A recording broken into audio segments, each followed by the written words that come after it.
tikulandireni kwina kulikonse kumene mukutionera komanso kutimvera madzulo ano. Ndine Brian Banda ndi programu inanso sabata ino ya Times Exclusive. Amatipatsira maprogramuwa ndi a Rainbow Pens.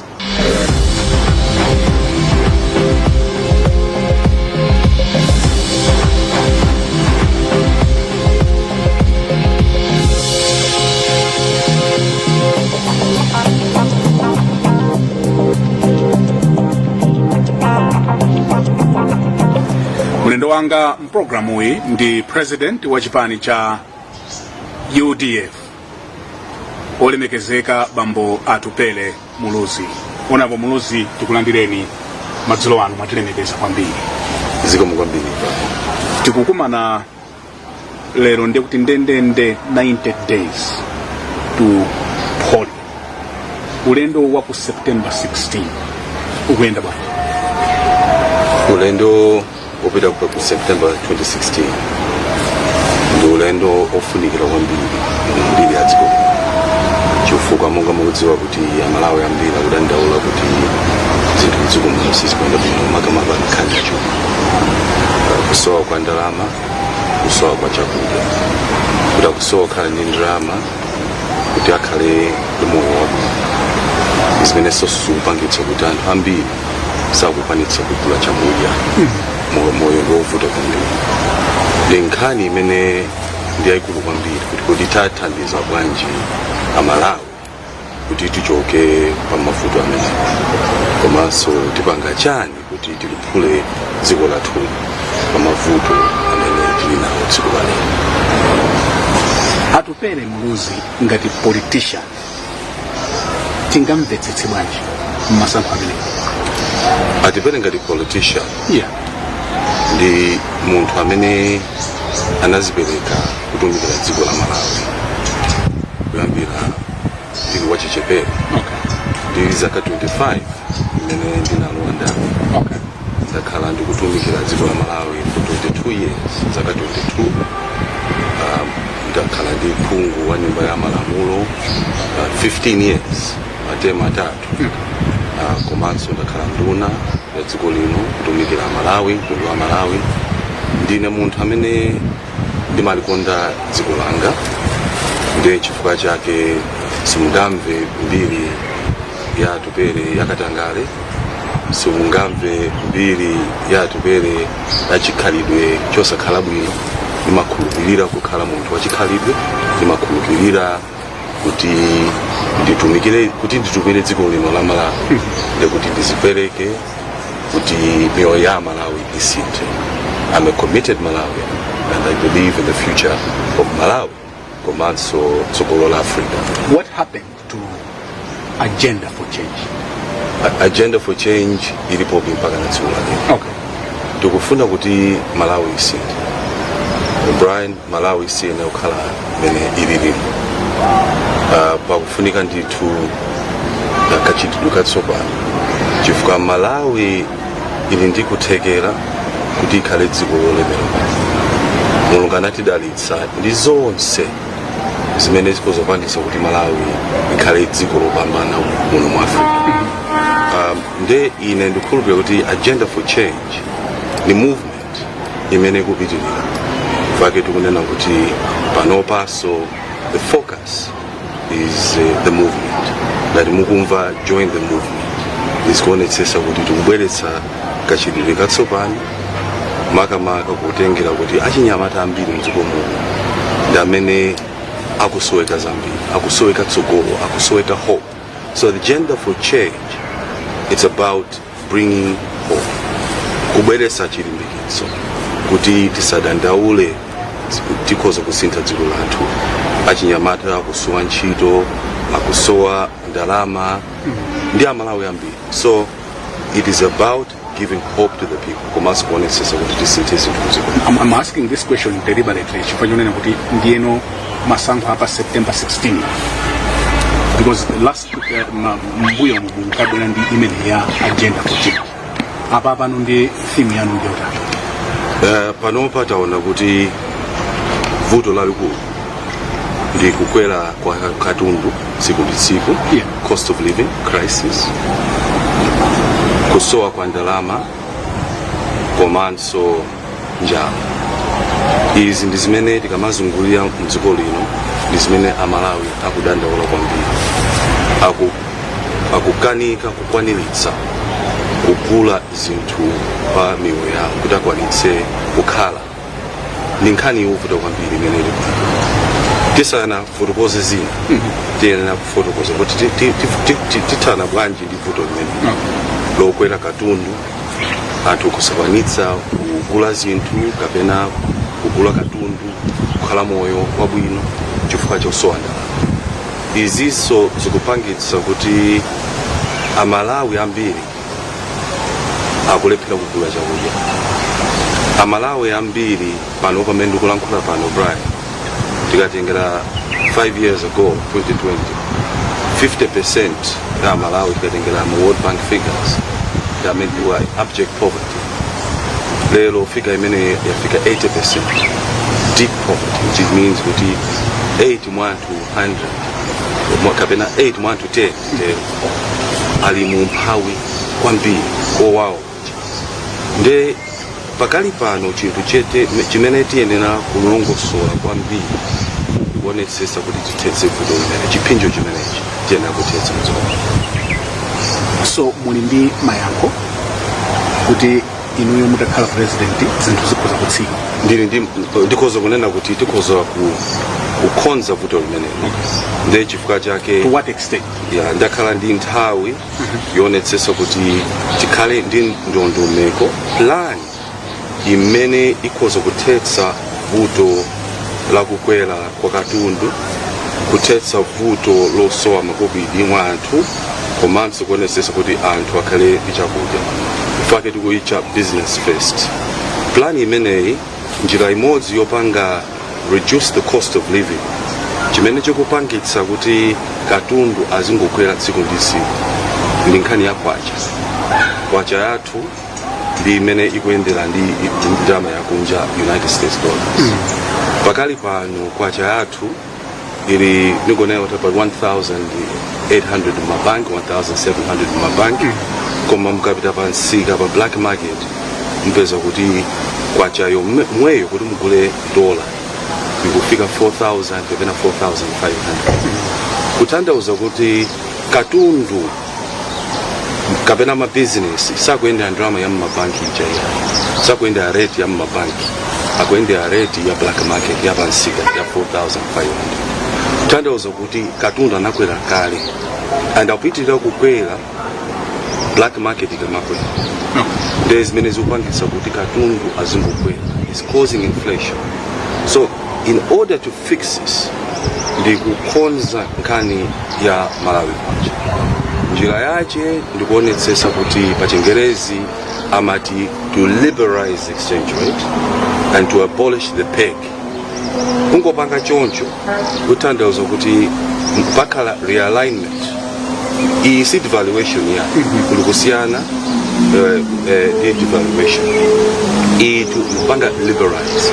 Koma pafunika ma reforms ena nthawi imodzi kupanga kuti zikachitika pakhale kwacha ikhoza kubwerera to equilibrium, chifukwa tikudziwa kuti we're already trading pa 4,500, koma ifika pena pache ndithu imene ikhoza kupangisa kuti pakhale stability pa market, zimene zipangisa kuti mitengo nzotheka ikhoza kutsika, koma si kuti ikhoza kubwerera mene zinali 5 years ago. The question is, do you have answers to the challenges and many Amalawi kumana now today? Yes. And how long does it take? So chimene chocho chimene choyambirira is to stabilize nkhani ya the cost of living. Fake ndakamba kuti the solution ni nkhani ya kwacha, and kupanga liberalize exchange rate and abolishing the peg. It's a one-day decision. It's a one-day decision. Okay. Komanso popanga zimenezo pafunikaso kuti zinthu zina zichitike, chifukwa pafunikaso kuti kubwera United States dollars. The dollars imene imachokera kwambiri ma donors kandi World Bank kandi IMF kuti atithandize ma dollars kupanga stabilize kuti mukapanga liberalize the exchange rate mukhale ndi dollars. Chinthu china tipanga prioritize kamene tionetsesa kuti ndrama yakunja tisamangoononga pa zinthu zimene sitiyenera kugula. For example, papita nthawi sitigulaso magalimoto aboma akunja chifukwa ndikuononga foreign exchange. Ndrama imeneyo ikozigwiritsidwa ntchito kuma sectors amene akupanga generate ndrama yakunja for exports. Ndrama imeneja ipange prioritize to economic sectors imene ikufunika kuti chuma chati chipite patsogolo, not to luxury. For a period of time zifunika kupanga choncho because izi zithandiza kupanga stabilize. Now tikapanga stabilize the economy kuti kwacha ili stable, tabweresa stability, palino ma policies amene tibwerese kuonesesa kuti tikuthandiza anthu ovutika chifukwa tikudziwa kuti kuli nkhani ya njala ija pafunika ma measures, pafunika nkhani yokhudza katangale, corruption, because izizi ndi zimene zapangitsa kuti maiko amene amatithandiza ndalama mdziko muno ayambe kuchepetsa chithandizo. Panopa 50% ya ndalama imene timalandira ngati aid inachotsedwa. Nde tikabweresa confidence nkhani ya katangale zithandizaso kuti ndalama zibwere mdziko muno. The other thing is mukapanga zimenezi, you then look at how you can innovate economy yathu kuonetsesa kuti we are attracting investments and then going for growth. Chuma sichingapite patsogolo ngati ma measures ndi kufotokozawo ngati sachitika. Chifukwa pamene tafika pano chimene chapangitsa kwambiri kuti tifike imene tili pano ndi lack of confidence. Lack of confidence yabwera chifukwa nkhani ya katangale. Ndiye mukudziwa atipera amadana ndi katangale ndi amene akuononga kwambiri, atiwononga kwambiri, amene aononga dziko la Malawi. Do you think kuti inuyo Honorable Muluzi muli ndi political muscle today? I'm asking this question because you lost the Kipungwa nyumba ya Malawi. Yes. Do you have a political capital? Tukudziwa Brian, chisankho cha 2019 chinali chisankho chosokonekera. Tukudziwa kuti chisankho cha 2019 chinali chisankho chosokonekera. Presidential vote inabedwa. Sizingatheke kuti timavota presidential, parliamentary, local government sizimachitika zomwezi. Court inagamula mdziko muno kuti chisankho cha 2019 chinali chosokonekera, kunali TPEX 1B. Zinthu zinasokonekera mpaka tinapita kukavota kachiwiri. Ine ndikukhulupirira kuti zambiri zinachitika nthawi imeneyi. Ngati ndinalibe voice 2020 ndinathamanga dziko lino lonse la Malawi ngati wachiwiri kwa President Professor Arthur Peter Mutharika. Ndeka single handed kupezeka Mutharika sama tamanga na iwo sama tamanga. Oh, sama Mutharika anandisira ine. Okay. Nchito. Okay. Nchito. You want to tell us on the national television kuti Mutharika sana chite campaign 2020. Yeah. Anatuluka kangapo, but the majority of the campaign ni mazungulira dziko la Malawi mpaka anapezeka kuti apeza 1.7 million votes chisankho chimenechi. Koma tikudziwa kuti chisankho cha 2019 chinali chisankho chosokonekera. Therefore tinapanga support. So my question is, do you still believe kuti you're politically strong? Absolutely. Politics, Brian, life is exactly about when you are down, you can rise up and fight. Ndizoteka kuluza chisankho kubwerera kuzapambana chisankho zimachitika, and process imene is what makes greatness. Chifukwa ine sindikhulupirira, I don't believe in failure. Ine ndikukhulupirira kuti mwina ena samamvesesa kuti atupere amayimirira chani, atupere akuti chani. Ine ndikukhulupirira kuti panopa ndi pamene Amalawi akuyamba kumvetsetsa kuti pakufunika kachitidwe katsopano kayendetsedwe chuma cha dziko lino. You have been saying that for all these elections. Yes. What's so special about this election? This election is a very special election. Pano umene ndikulankhula pano, the world has changed.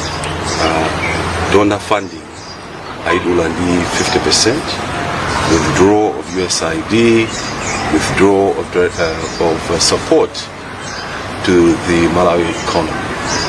Pano lukamba no za investments and trade. Nthawi yodalira ndalama yakunja ikuta, it is having a huge impact on Malawians and the future of Malawians. Now is about business. It's about investments. It's about trade. Kodi tipanga bwanji pamene kuti economy yathu, economics ikusinta, tipanga bwanji kuti tichoke mavuto amene tili nawo. Fose ndikukhulupirira kuti alipo Malawi amene akufuna kuti izi zipitirire. Nde mwaona noka mene zinthu zikuyendera mdziko muno. Kukhala number 4 pamaiko osaukitsitsa muno pa dziko lonse lapansi. Ine ndabwera ndi plan poyera. Ndikukhulupirira Brian kuti ndi atsogoleri ochepa amene abweretsa plan yawo poyera. Ndabwera ndi business first. Imene ndikulankhula poyera, mene tithetse mavuto achuma, mene tikhoza kubweretsa chitukuko kuti dziko la Malawi ikhoza khala dziko lolemera, chifukwa this is also a very critical moment pamene tikudziwa kuti ndi miyala imene pa dziko lapansi ikufunika kwambiri muno ili mdziko. Miyala imeneyi ikhoza kuthandiza kusintha direction kapena tsogolo la Malawi, chifukwa miyala imene ili ngati mafuta amene anapezedwa mbuyo muja, it's a new oil. Awa miyala imene ikhoza kubweretsa ulemerero kwa Malawi, koma kuti tipezepo mwayi umene to take advantage of this opportunity pakufunika utsogoleri umene udziwe kachitidwe kache kuti ziziteke kuti economy yathu ipite patsogolo, kubweretsa confidence, chikhulupiriro chibwerere, kuthetsa katangale, pazikhala mtsogoleri amene alibe mbiri yakatangale, mbiri yosolola. Izizi zimene zabweretsa kapena chibweretsa chikayiko kapena zabweretsa chikayiko kwambiri kuma investors. Okay. So we need to change the direction of this country. Muku khulupirira kuti inuyo mwima pamasankho ndikuima pazisankho mwakapereka nomination papers. ndapereka nomination papers. You have been confirmed kuti alandira. Yes. Okay. Ena amanena kuti mumatulukira nthawi ya masankho yoka 2020 mpaka pano kunali tinadzango kuona ni ku convention. You only appear nthawi ya masankho. I wanted you to, because this statement has been coming again and again on social media. Brian. Atupere amangutulukira nthawi ya masankho. Brian is Zabodza. Period imene tachoka 2020. Mukudziwa kuti sinali ku parliament, nali outside of parliament, outside of government. Koma ndi matuluka ndithu, you can go muona ni mapanga ma activities ndakandukulankhula, even ndisanafika ku convention. Yeah. Ndakandukulankhula kwa Malawi. Koma pamene mwina kudziwa ineso ndineso munthu. Tidangomaliza chisankho cha 2020, mai wanga anadwala cancer. Then nakhala 2 years zaka ziwiri tikuendera chipatala ku Kenya. Okay. Now akazanga so mai also kudwala cancer yomwe. Okay. Anali ku India. Nde ichi chinali chipinjo chimene chinachigwera banja lathu. Okay. Nde zinakhala ngati zovuta kwambiri kuti kusamala makolo ndizikhala ndikupangaso ntchito ya ndale. Okay. Atatisiya amayi anga zinandikudza kwambiri. I was very close to my mother. Okay. And ndinapempha nthawi kuti ndithe kwalira bwino, to grieve her, to build my family, because also akazanga so my also after that period anatisiya so. So it was a time when, as a human being, I had to bring my family back together. Okay. So mundipepese ndine muntu. Yes, and ndikuziwa kuti one sinali ku parliament, Yeah. two ndimayeneranso kuonesesa kuti ndikonze zina ziwiri zitatu, koma focus yanga inali pa dziko la Malawi. Fake mnaona even nthawi ya ngozi ya macyclone, Yeah. ndimazungulira ndimagawa katundu, Blantyre muno kupita ku Eastern Region kumachinga ndimagawa katundu. The records are there because so I was around. I've not kuti sinali mudziko muno kuthandiza. Honorable Muluzi, are you warming up to Malawi Congress Party? I would not say I am. You're not? How? Kuyambira ku convention chipani chanu chidafuna kuita na chipani cha Malawi Congress Party kuti chibwere masupporters yanu amene adakuletsa kuti IMCP asabwere. Mkulankhula kwanu zikuoneka ngati kuti there is something that is going on mwina tichiona kutsogolo. But I wanted to take this opportunity to ask you, do you have any association with Malawi Congress Party? Ndisanayankhe ningoyankha kunena kuti ma convention onse kuyambira 1994 chipani cha UDF chimaitana zipani zonse. Okay. It's on record. Every convention chimaitana zipani zonse. Cholamula, chotsutsa, ine sinali president wa chipani cha UDF, sinmaendesaso the convention. Okay. Amapanga, I think many chipani chimapangira buyo itana zipani zonse. Komanso ine ndime ndani mundani. Nde anthu amadabo kuti ifika chani sindi pangandala izo mangozungulira matukwana kudana sindi kulira ndala zimenezi. I believe in states commission. Fake mukuona kuti atakhala President Joyce Banda 2012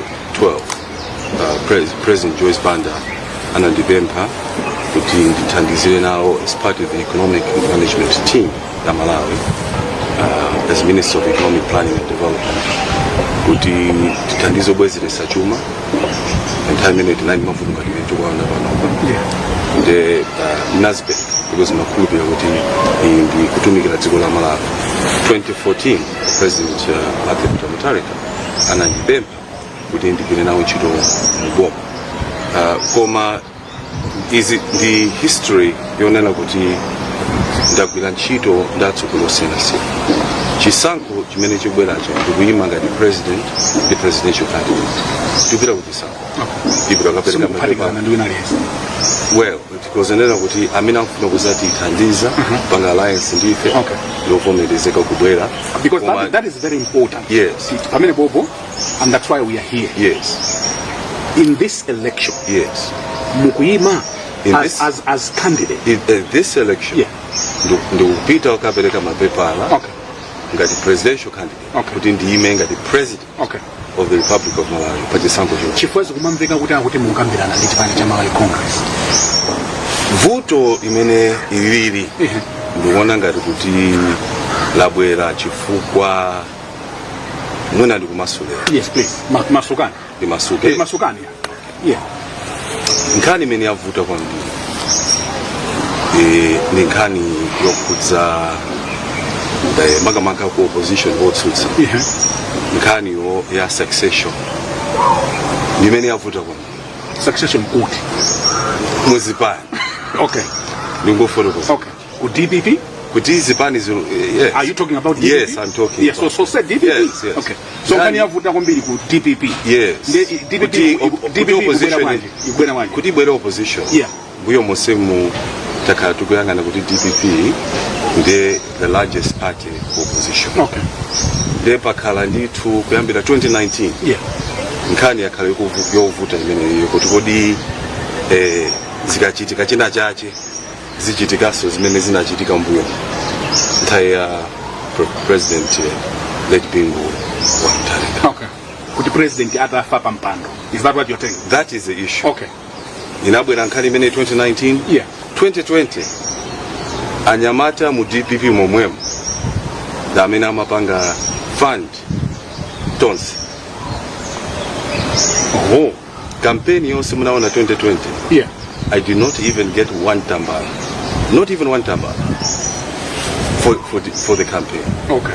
Ndalama zimachokera ntuko mwanga anzanga amene amatithandiza. I did not even get any support. DPP sina kuthandiza. Not even one tamba, not even a t-shirt. Okay. Koma what we know is kuti anapita kupereka support kwina. Ndepano nkhani mimi anapita support kuti Tonse. At DPP, yes. You want to tell us in this program? Absolutely. In 2020, absolutely. DPP supported Tonse. No, not the party. Okay. The people that are within the DPP. Okay. Supported Tonse. Okay. And zimene zinapangitsa kuti I think DPP jokengo. Okay.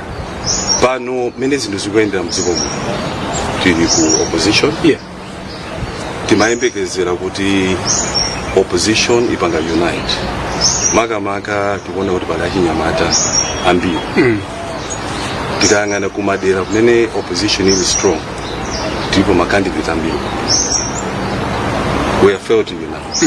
Nkhani yache succession. Okay. Nkhani yake imene ikulepheretsa kuti pakhale mgwirizano. Okay. Nkhani ya succession. Now, for Solanga Labuti, muna kumana ndi Apita Mutharika. Yes. Muna kumana, you can confirm. When? As we are going towards 2020. This election? 2020. Several times. Mwakumana? Several times. And what was it? Mpaka na zipani kukumana. Okay. To agree on an alliance. Yeah. Nkhani imene kuvuta aonena kuti running mate sangachokere chipani chino. Ayenera kuchokera mu DPP momwemo chifukwa akuopa succession. Nkhani yake ndi imene. Nkhani yavuta ndi imene. Nkhani yavuta ndi imene. So ndiye mwanyanyala? Sikunyanyala. Okay.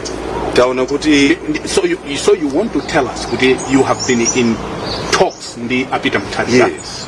Zoti mupange mgwirizano? Yes. And you wanted to be the running mate? No. It is not about me wanting to be the running mate. Yeah. APM, DPP, zipani zonse UDF. Yeah. Tili kunja kwa boma. Takhala tukambirana kuti tiyenda bwanji ulendo opita kuchisana. Now UDF chipani pachoka. Ndeti maganizo kuti kodi tipanga bwanji ngati when you going to an alliance mumagwirizana how you going to fight that election. Yeah. So mugwirizana amene ayimire presidential candidate komanso amene ayimire ngati running imene zinachitikira 2020. Okay. Pana mugwirizana. Yeah. De ngati simukugwirizana pamenepa ndizotheka kuti mgwirizano umene usunga. Ndiye mutakhala kuti mwalepherana ndi pamene mulowerana ku MCP. No, ndikuyima. MCP kumabwera. Iwe kubwera chifukwa nyamata momo akudziwa kuti UDF ime payokha. Mavoti amene iwo akudalira. Yeah. The mavoti so amene ndi UDF. Because we'll cancel each other out. We are not going to eat in the other Makamaka, the central region. Okay. Tilimbana mavoti omweyo. Have you? So the problem now, because we are not coming together. Yeah. That's why you can divide votes in the opposition camp. And we're going to fight an election. And we're going to fight an election to win. So the issue here, imene yavuta kwambiri, ni nkhani ya mafuta. Isi tukwenda nayo. Ndio kuti zitifuta. So tibwedetse mpekesera. Sinambe lero, zinamba mbuyo mosema. And alliance de Brian sumubisa. Alliance itu imabwera poyera. Because mauza Malawi tupanga alliance kuti mukati vote. Si za mabodza. Imene zachuluka papa ndi mabodza okhawa. Ine mwaona ndapita kapereka mapepa as presidential candidate. Ndikuyima ngati presidential candidate.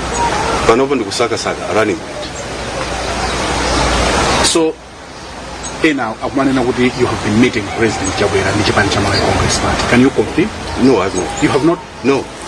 Police mapempera? So you can come. But of course I've met President Chakwera, but I've not been meeting to discuss Nkani ya alliance. Because they have even gone further to say kuti MCP yakupatsani ndalama.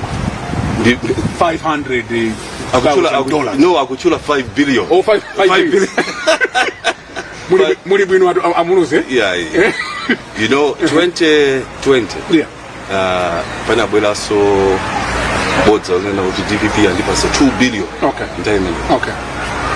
Panopa zakhala zikumveka uyayi MCP yatipasa 5 billion. Yeah. Kuti ndipange nazo njani? Ndikuyima pa chisankho kuti musokoneze mavoti. Ndipo kutembenuza so now all of a sudden the same ena akuti ya duka imanga running mate panopa ndio mukunena kuti kasokoneza mavoti. How? So pamene tikumaliza sitinamalize but we have to take a break.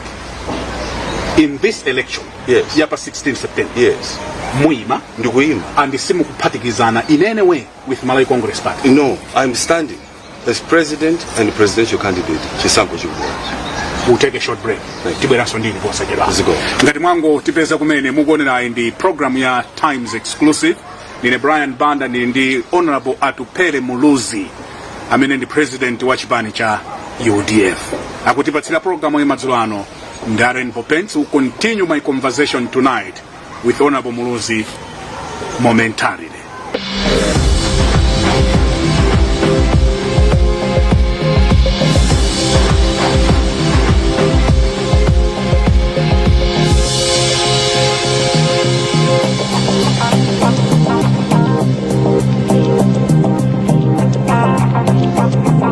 Mugonera program ya Times Exclusive ndi Honorable Atupele Muluzi, president wa chipani cha UDF. So mukanakhala kuti ku DPP mukumvana, you are ready to form an alliance. Nkhani imene ili pano ndiyokhudza Amalawi pano akuvutika kwambiri makamaka achinyamata amene akudandaula amene choma chikuyendera dziko lino. Azimayi akudandaula, azibambo palibe Malawi amene akuvutika pano. Katundu kulephera kugula, sugar amene akulephera kugula, sopo Ufresh timagula 100 kwacha 5 years ayapita lero over 1000 kwacha Ufresh wakwene mavuto ndambiri anthu akanika kukwanitsa kugula chakudya, kukwanitsa rent. Awa ni mavuto okhudza Malawi. Ife tikamakhala pansi a UDF tikuyang'ana kuti tathandiza bwanji Malawi. Focus yathu si kungopeza mipando ena, kodi tipanga bwanji kuti mavuto amene athe. Fake takhala tukambirana ndi zipande zosiyana-siyana. Kodi tipange bwanji kuti tithetse mavuto amene. Kodi tipange bwanji kuti tatumikire mtundu wa Malawi. Ndizotheka kuti kuchoka pano kufika nthawi tupita kuchisankho tikoza kuona ndithu kukhala mwina ma alliances osiyana-siyana amene akhala kuchitika. Of course ine ndikuyima ndikuyapereka mapepa koma zipani zina ena tikhatula nawo kuti tione tipange bwanji. Nde ife focus yathu kwambiri inaliyo kuti kodi tathandiza bwanji Amalawi. Nde poyang'ana zipani ngati for example DPP tinamba kale zokambirana. Okay. You can confirm kuti mwalepherana mene zafika pano zikuvuta. Nkhani yache nkhani ya succession. Okay. Limene yavuta. Kuti say that again pa succession chokuvuta ndiya? Nkhani imene kuvuta. Yeah.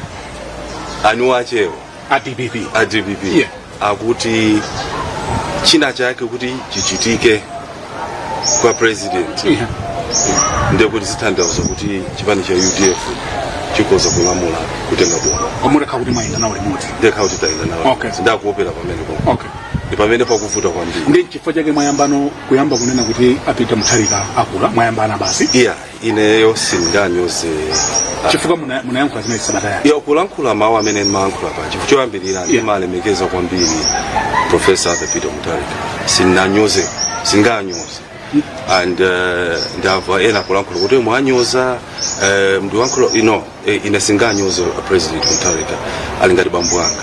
Ine ndimalemekeza kwambiri iwonso amatenga ngati munthu amene amamukhulupirira kwambiri. Fake ndinayima nawo chisankho cha 2020 ngati wachiwiri wawo ngati running mate. Koma mawu amene ndimakamba mawu amene ali mkamwa makamaka ku kudera amene ndimalankhula ku Eastern Region. Okay. Panali chiyembekezo kuti tiyenda limodzi chisankho chimenechi. Amalawi ambiriso akhala kukamba panali chiyembekezo ndi DPP o atupere o APM ndi atupere ayendera limodzi. Okay. Panali chiyembekezo chimenechi. And inunso mmafuna munaendera limodzi. Panali chiyembekezo chimenechi. Okay. Kuti tatumikira Amalawi. Yeah. Ndeno komanso tikuonanso kuti pali achinyamata so ambiri ku DPP muchipani cha DPP amenenso ali ndikuthekera. Paliso achinyamata ambiri amene ali zipani zina akutsogolera zipani zina. Yeah. Amenenso tikudziwa kuti ife timayembekezera chifukwa timauzidwa kuti achinyamata ndino atsogolera amawa. Yeah. Koma mawa ndendiliti ife timayembekezera kuti nthawi yoti titsogole ndiyo.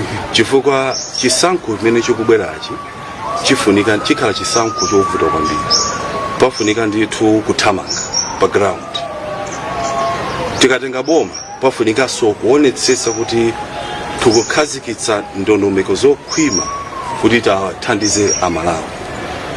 Mawu anga amene malankhula chifukwa amene zinthu zili anali mawu olankhula kwa bambo chifukwa mmene tikudziwa pali achinyamata timayembekezera kuti atiyanjanitsa limodzi chifukwa ifeyo tikuyang'ana tsogolo la Malawi. Achinyamata akuyang'ana kwa ife achinyamata. Inuyo Honorable Muluzi mwadziwa liti kuti apita Mutharika akalamba?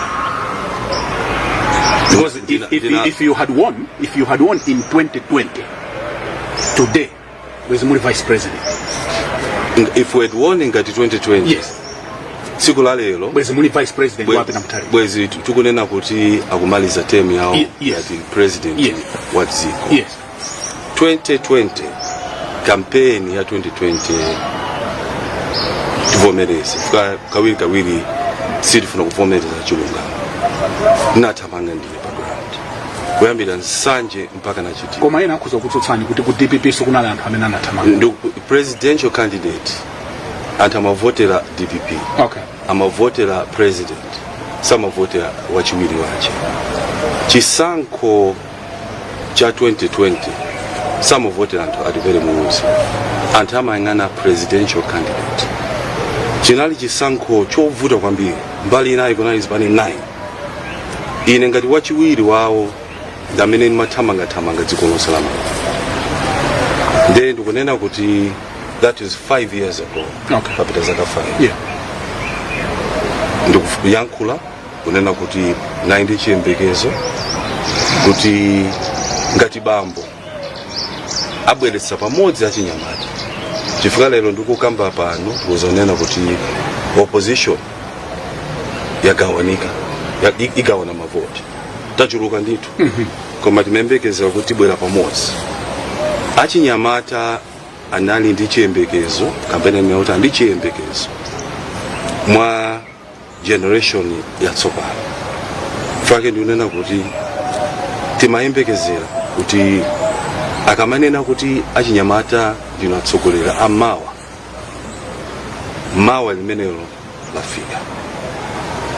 Mawa limenelo ndilero chifukwa pamene ndikulankhula pano pakufunika kachitidwe katsopano maganizo atsopano kuti tisinthe Malawi. Are you therefore not surprised kuti mutanena kuti apita Mutharika akula anthu ambiri atsotsana nanu kuti musayankhule choncho? Osana kule zikuoneka kuti ambiri sakugwirizana nanu ndi kaganizidwe kamene koko looking at the feedback imene tayiona. Okay, so ambiri akunena kuti apita Mutharika ndi achinyamata akunena kuti musayankhule zimenezo. Vuto yes, ndikuti akutumani sitifuna chilungamo chifukwa ena amaganiza kuti chilungamo inunso mukuziwa are these things coming out of frustration? Si frustration kuti muunena kuti basi ku DPP running mate mutenga komweko ndiye inenso pade. Yeah. Is that what because mukanakhala kuti magwirizana today kuti apita Mutharika atenga inu ngati running mate. Yes. Mukanapita pa nsonkhano kukanena kuti apita Mutharika akula.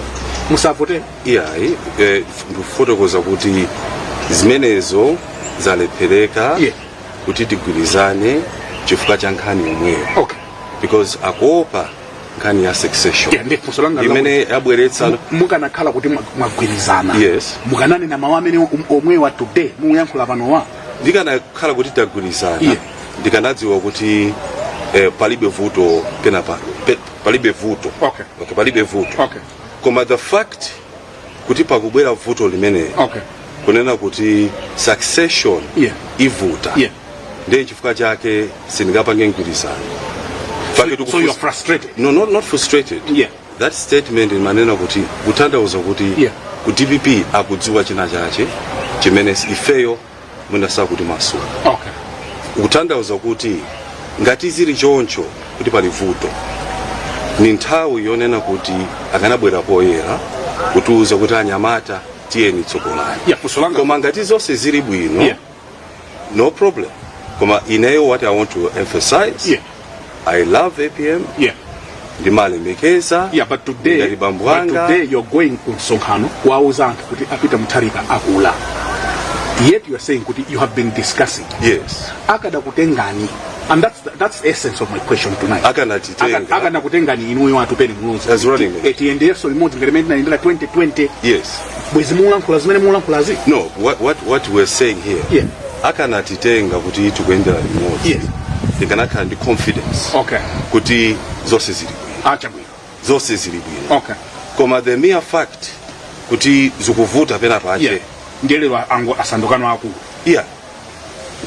APM pepani ndi malemekeza yes please ndachikulire mawu amenewo tonse tikudziwa ndi chilungamo ndachikulire timalemekeza ndi anthu kunjako akunena kuti tufuna wachikulire yemweyo zimene akhala kulemberani including on your own Facebook kuti tufuna wachikulire yemweyo imeneyo mukuyimva bwanji choice ndi Malawi osankha tsogolo lawo.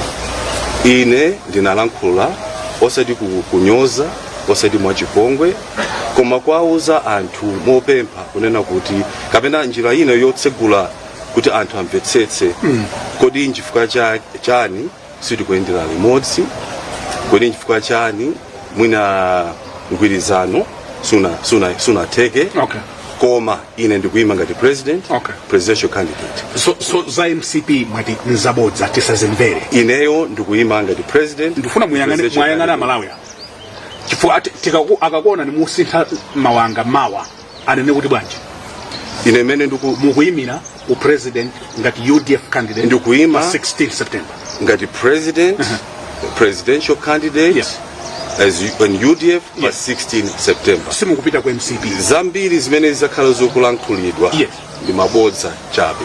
Koma ine ndikuyima ngati president komanso presidential candidate. Zomveka zakuti akulongezani running mate kwa MCP ife mmene tumvera. Apo ayi mwina ka second vice president ndi 5 billion manena icha.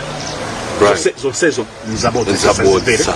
Amalawi musakhulupirire mabodza izi nzabodza tikakuona ni muyenda ndachakwera mawa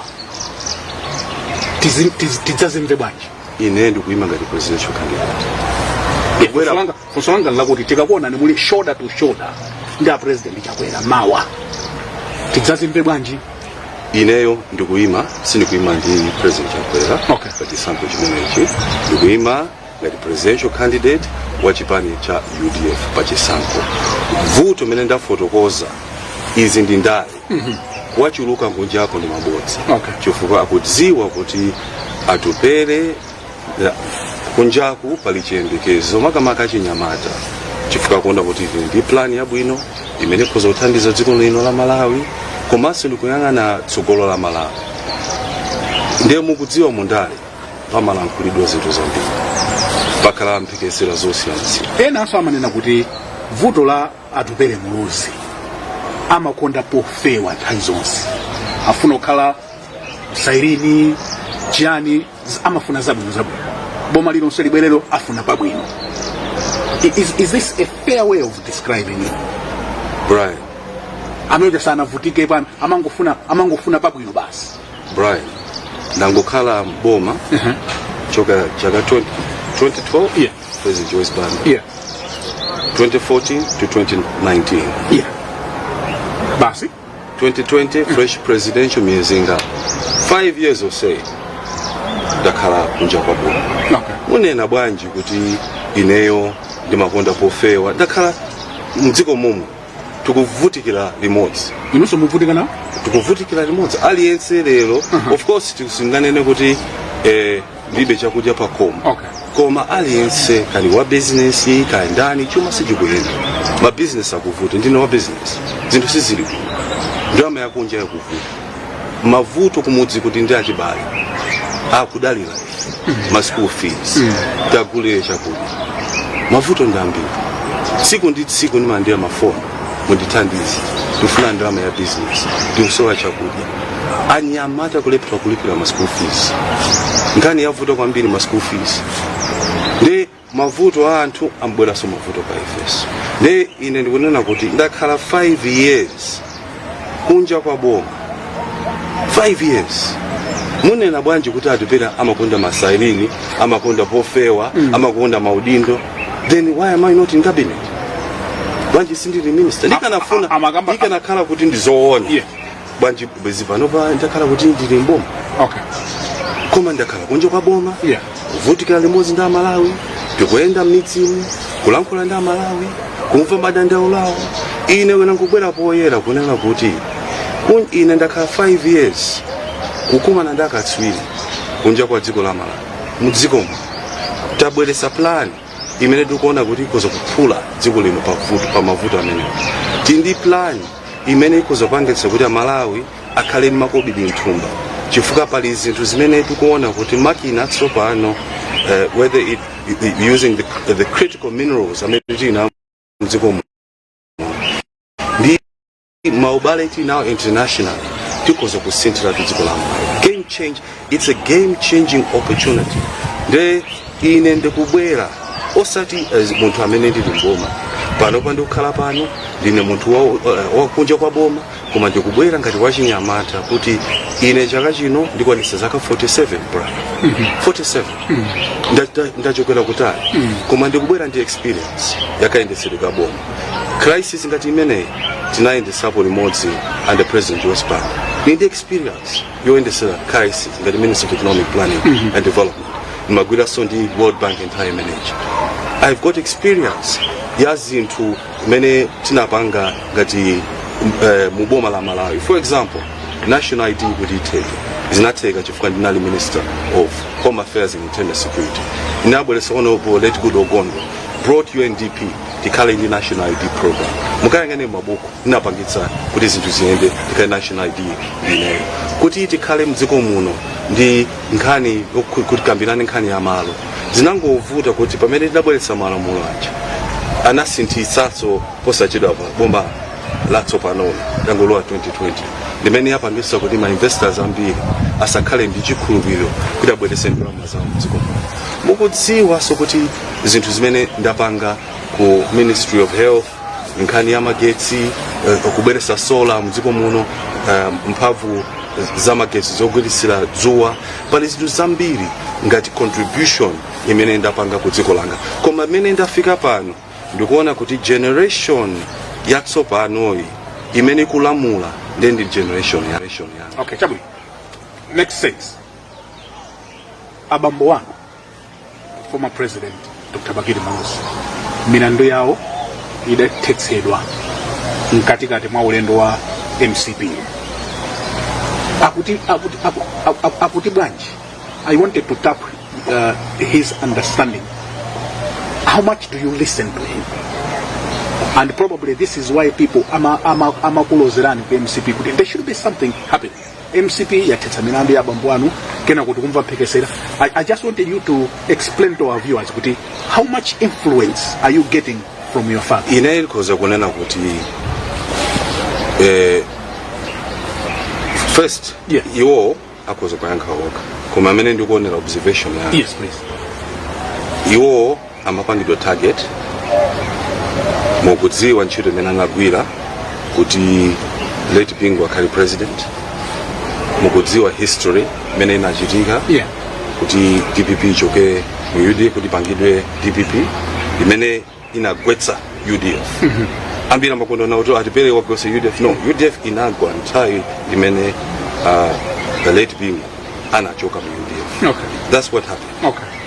History tukuidziwa, kumangidwa kwa chair tukuidziwa, tukuidziwa bwino history. Nde inemene tukukamba panopa ndikunena kuti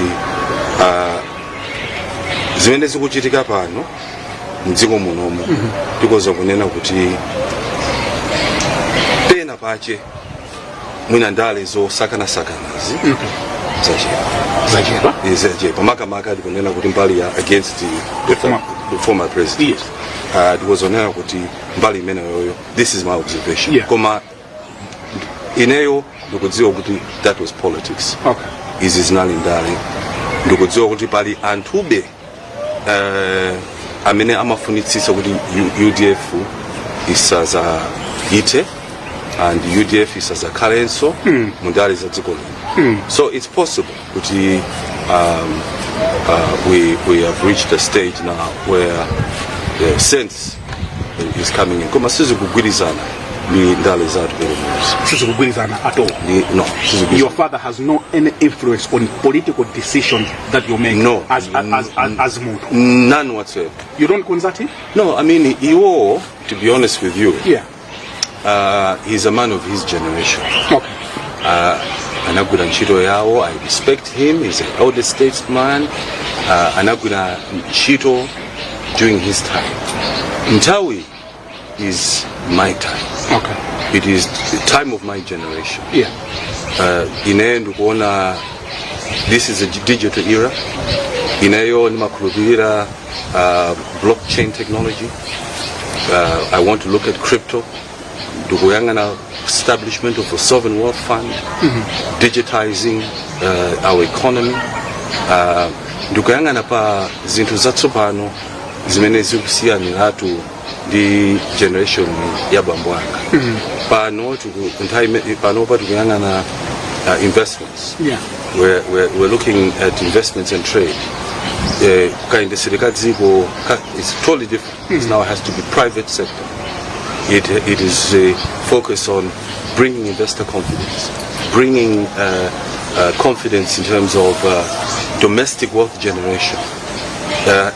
That's why dukunena kuti muyangane plan yanga bwino muona completely game changer. It is focused from 1 to 5 July. Yes. Mukakhala mukupereka nomination. Yes. No. My data is Asinta? Yes, 24th to the 30th of July. Okay. Mampeza kale running? No, panopati ndinthawi see electoral commission upon the extension. Nthawi yopereka malembala sinthano kuti ikhale from 24th to the 30th. No, I think that 24th to the 30th. To Saka running. Simunampeze? Panopati usaka so mfuna mkarani. Alipo ena amene amadankhawa. Ninaonera video ya Aisha Adams. Anapita kaya ku constituency kumene ndama kafunsa kuti kodi mfuna tulowere uko anthu kumakana chanchani. Ena amene amadankhawa ndi zimene zinakambidwa sabata imeneyi kuti atupere mulozi akupita ku MCP. Mungauze chani.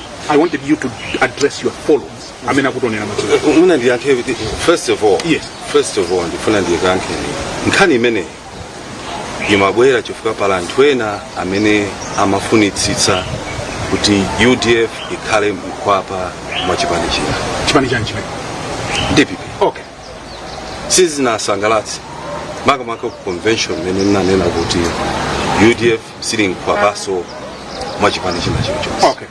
Tima nda Malawi tili pa ballot. Yeah. Ena sizinasangalatsa chifukwa kudziwa zimene amafuna kuti UDF ikhale mkwapa. Yeah.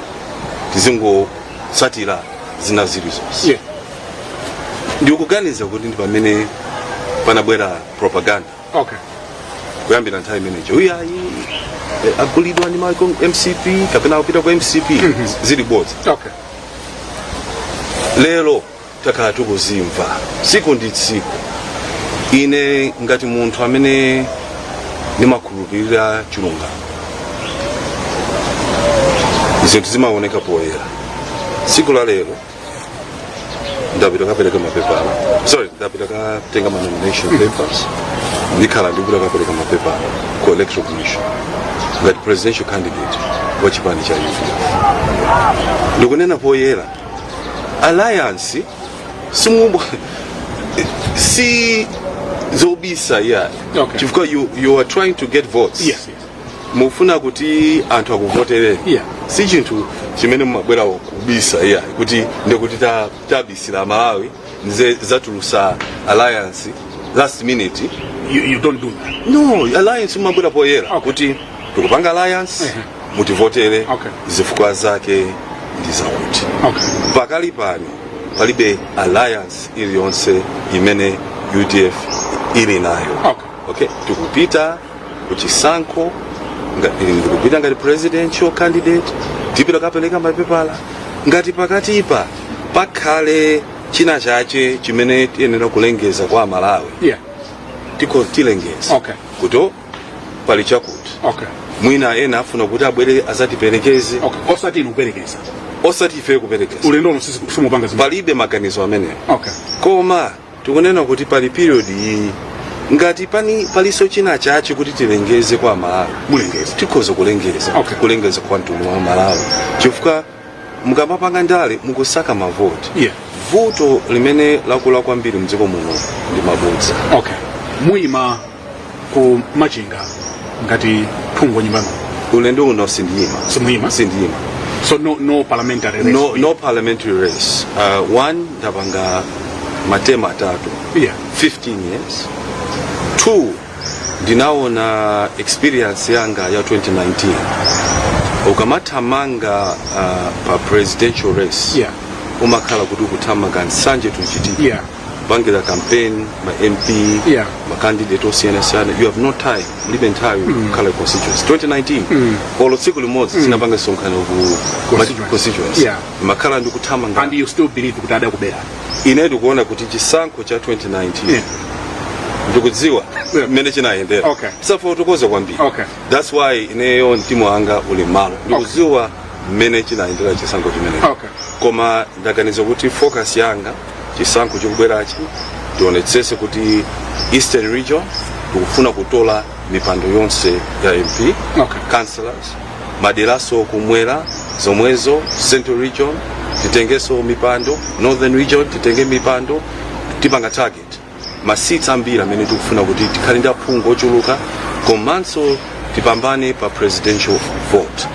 Nde ntchito ndi yayikulu ndio kamaganizanso kuti uime constituency makhala zovuta. Titatha kukambirana zonse madzulo ano Honorable Muluzi, I wanted you to look at that camera. What would be your parting shot tonight? Amalawi agone nditi tupere Muluzi anali nda Brian Banda pa Times TV akuti chiyani ine kwa ino Amalawi chisankho chikubwera pa 16 September chikhala chisankho chofunikira kwambiri pa miyoyo yanu. Mukamakhala pansi mziganiza kumene tikuchokera mziganizaso kumene tikulowera. Nde muzifuse funso kuti mukufuna kuti moyo wanu usinthe motani, kuti moyo wanu usinthe chichitike chanu. Nde ine ndikubwera ngati mwana wanu, m'bale wanu, kuti tiyeni tisinthe dziko la Malawi limodzi, tibweretse kachitidwe katsopano. Ndikupempha musapereke support ku plan yanga ndikuicha business first, kuonetsetsa kuti Amalawi akhale ndi makobidi mthumba. Chifukwa pano tikudziwa kuti kulibe ndalama, kulibe chakudya. No money, no food. No food, no money. Ine ndikukhulupirira chisankho chikubwerachi atupere asofa, alipere alipo zonse ndizotheka mulungu akudalitse tikuthokozeni kwambiri Honorable Muluzi. You've been very candid with us. Tathokoza kwambiri. zikomo kwambiri. Pamene panso ndiye pamapeto a program yathu madzulo ano ya Times Exclusive. Mpulogalamu uyi ndinali ndi olemekezeka bambo Atupele Muluzi amene ndi president wa chipani cha UDF. Ndine Brian Banda, malo mwa ife tonse kuno kunyambadwe ku Blantyre. Tikuyamikani pokhala nafe madzulo ano, and goodbye.